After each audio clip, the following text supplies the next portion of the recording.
Before you apply for another annual fee credit card, ask yourself one uncomfortable question. If the bank removed the metal design, the airport lounge photos, the huge welcome bonus headline, and the promise of luxury travel, would this card still make your life cheaper, simpler, or better? Because that is the real test. Most people do not lose money with credit cards because they are terrible at math. They lose money because the math is packaged in a way that makes every benefit feel bigger than it really is. A card issuer may say a card offers hundreds or even thousands of dollars in value. And for the perfect user, that may be true.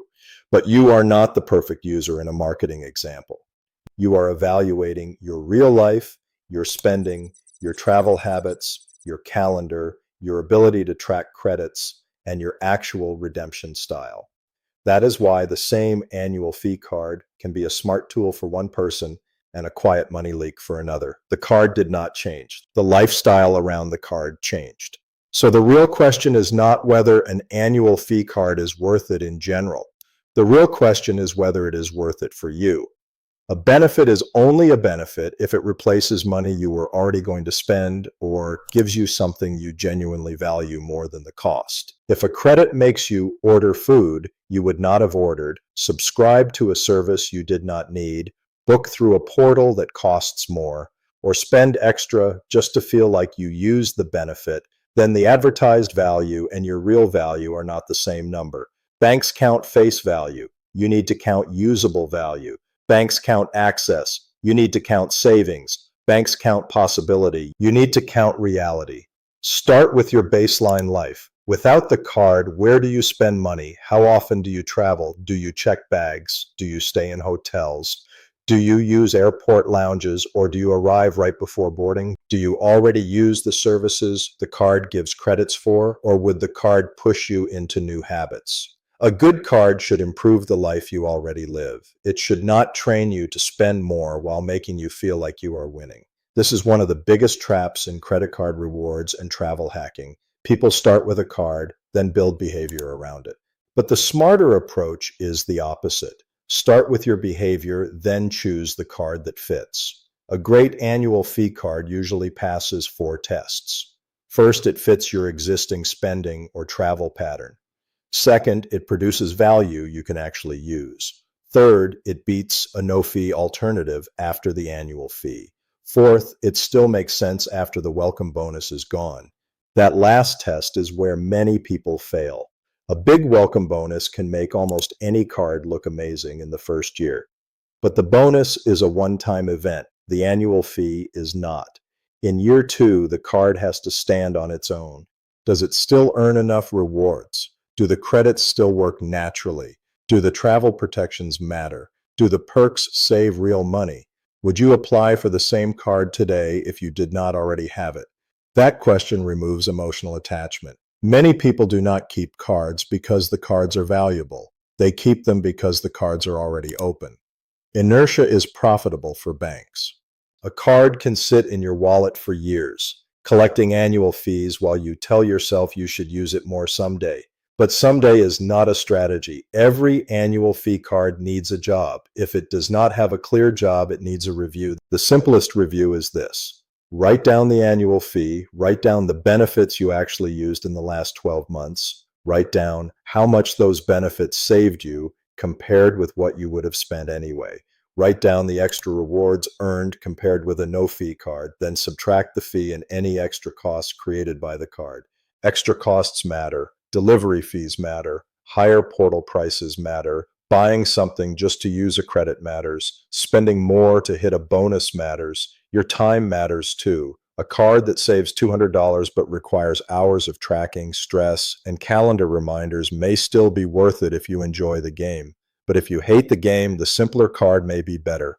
The rewards world often talks about maximum value, but maximum realistic value is what matters. A complicated card used poorly can be worse than a simple cashback card used perfectly. This is why the no-fee comparison is so important. Never compare an annual fee card to nothing. Compare it to the best no-fee card you could use instead. If an annual fee card earns 3 points per dollar on dining, but a no-fee card already gives you 3% cash back, The annual fee card is only valuable if the points, protections, or perks create extra value above that simple alternative. If you redeem the points well through transfer partners, great, count that. If you redeem them at low value, be honest. A card is not valuable just because it has benefits. It is valuable only if those benefits beat the simpler option by enough to justify the fee, the effort, and the risk. Sometimes the answer is yes. A family that checks bags several times a year on the same airline may easily justify an airline card. A frequent traveler may get real value from lounge access, trip delay coverage, rental car protection, and flexible travel points. A hotel loyalist may use a free night certificate every year at a property they would have booked anyway. A business owner may earn meaningful rewards on real expenses while getting useful purchase protections. Annual fee cards are not bad. Bad assumptions are bad. The most dangerous assumption is that a credit equals cash. It does not. A travel credit that automatically applies to a flight or hotel you were already buying may be close to cash. A monthly credit tied to a specific service you rarely use is not the same thing. If you forget a few months, the value drops. If the service is more expensive than your normal choice, the value drops again. If you buy something unnecessary to avoid wasting the credit, the value may disappear completely. This is why coupon book cards are tricky. The total face value looks high, but the real value depends on friction. Automatic credits are valuable. Flexible credits are valuable. Credits that match your existing habits are valuable. Credits that require memory, brand loyalty, monthly timing, enrollment, or behavior changes deserve a discount. If a credit is annoying to use, value it lower. If you would never use the service without the card, maybe value it at zero. That may sound strict, but strict math protects you from marketing. Points require the same honesty. Points feel exciting because they can unlock travel that looks expensive, but your point value depends on your redemption, not someone else's screenshot. If you travel on fixed dates, from a smaller airport during holidays or with family, your redemption value may be lower than the best example online. If you do not want to learn transfer partners, award availability, and booking rules, your value may be lower. That is fine. There is nothing wrong with simple redemptions, but calculate based on what you actually do. Do not use luxury redemption math to justify a card if you redeem points like a cashback user. And do not count an $800 hotel room as $800 saved if you would normally book a $200 hotel. That might be a great experience, but it is not the same as saving $800. Honest Math asks, what cash costs the points actually replaced? Would you have paid that price? Were there fees? Did you change your trip just to use points? Was the redemption easy enough that you would do it again? The goal is not to make a spreadsheet look impressive. The goal is to know whether the card improves your real financial life. Another rule is simple. If you carry a balance, rewards are probably not the priority. Credit card interest can destroy the value of points and cash back very quickly. A 2% reward does not matter if you are paying double-digit interest. The foundation is paying in full, on time, every month. Rewards are an add-on to good habits, not a replacement for them. Without that foundation, annual fee cards become dangerous. With that foundation, they can be powerful. This is why beginners should usually start simple. A no-fee card, automatic payments, a budget, and clean statement habits are more important than airport lounge access. You do not need a premium card to be good with money. You do not need a metal card to build wealth. You need control first, then optimization. Life also changes, and your wallet should change with it. A card that made sense when you traveled every month may not make sense when you work from home.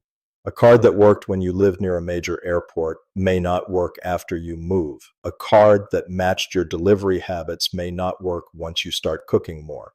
Benefits change too.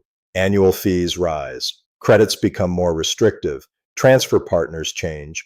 Award prices increase. That is why every annual fee card should be re-interviewed once a year.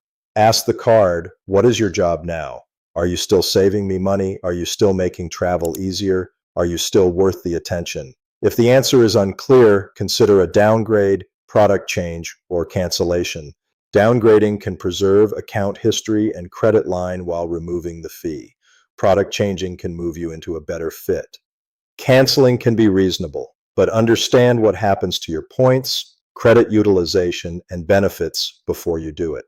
Do not cancel blindly, but do not keep a bad card out of fear. Fear is not a strategy. Attachment is not a strategy. The card either earns its place or it does not. Retention offers can make the decision more complicated. Sometimes the issuer may offer points, statement credits, or spending incentives to keep you.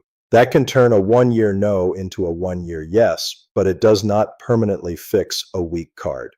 Accept the offer only if the new math works, then review again next year. Another hidden cost is overlap. One annual fee card can make sense, two can make sense, several can make sense for advanced users. But if two cards have the same job, one may be wasted. If two cards give similar lounge access, similar travel credits, similar protections, or similar bonus categories, ask why both are there.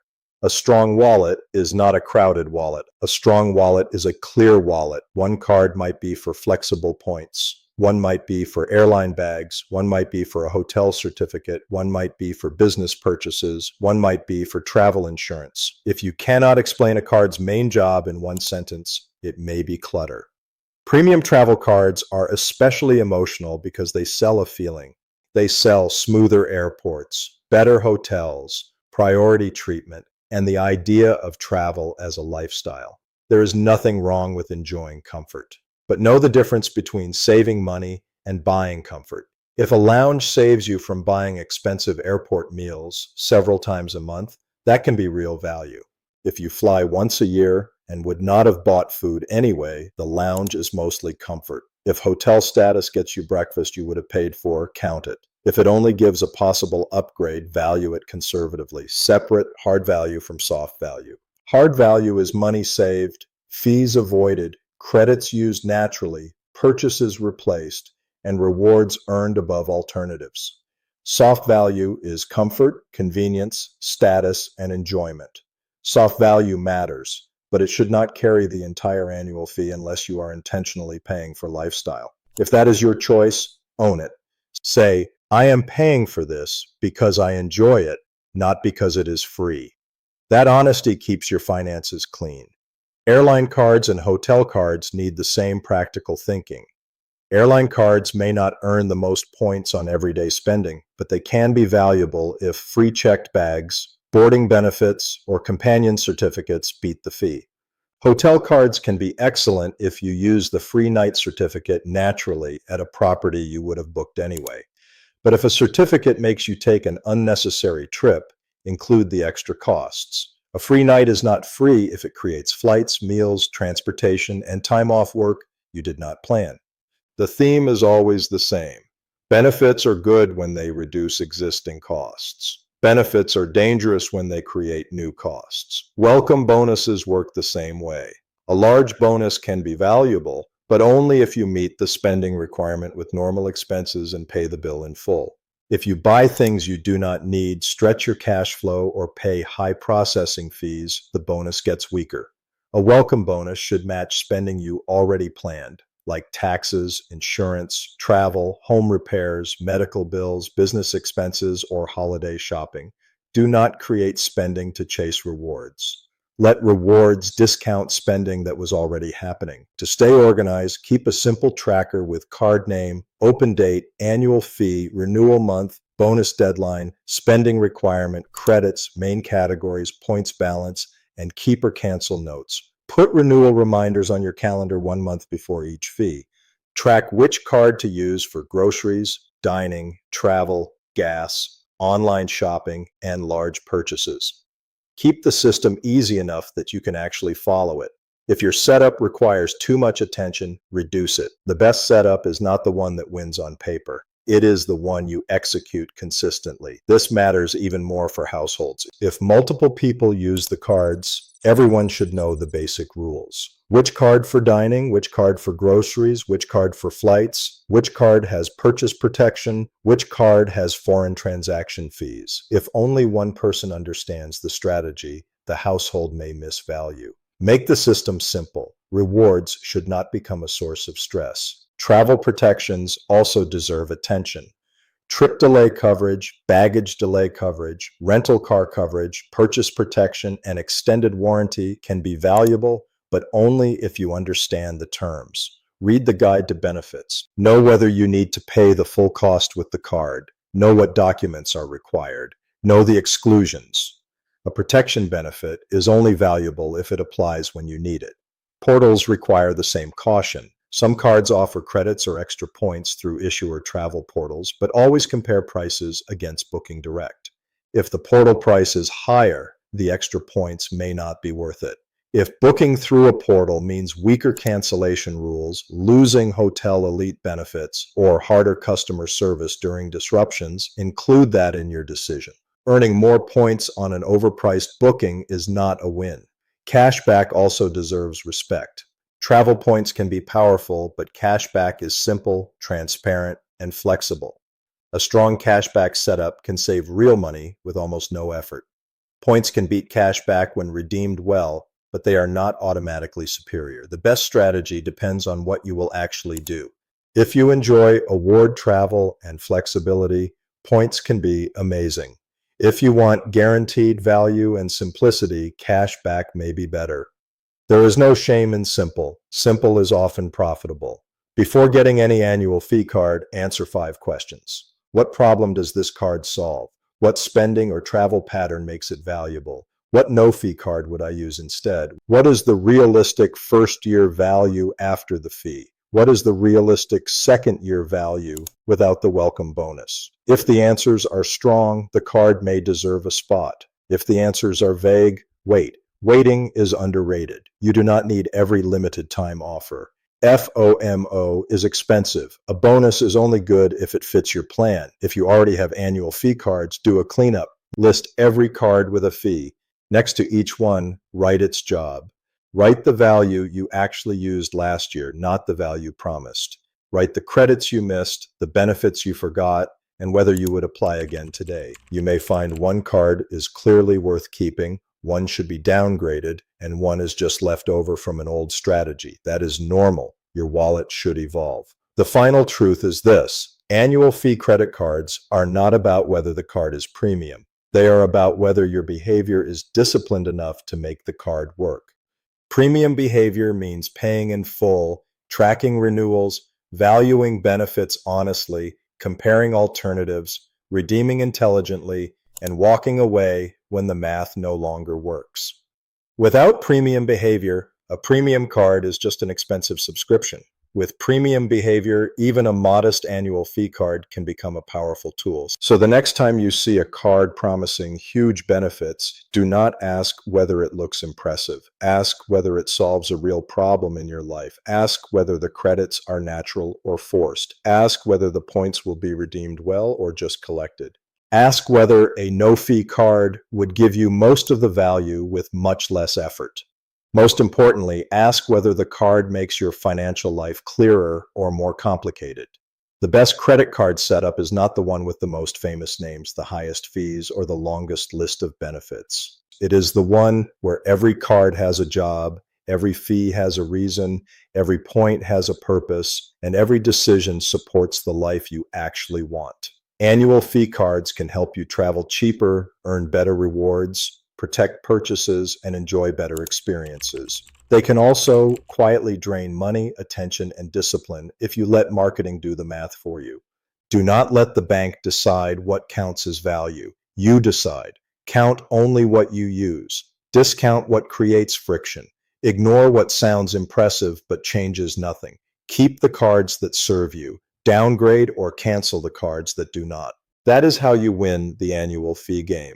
Not by having the most cards, not by chasing every bonus, and not by pretending every credit is cash, but by building a wallet where value is real, simple, and intentional.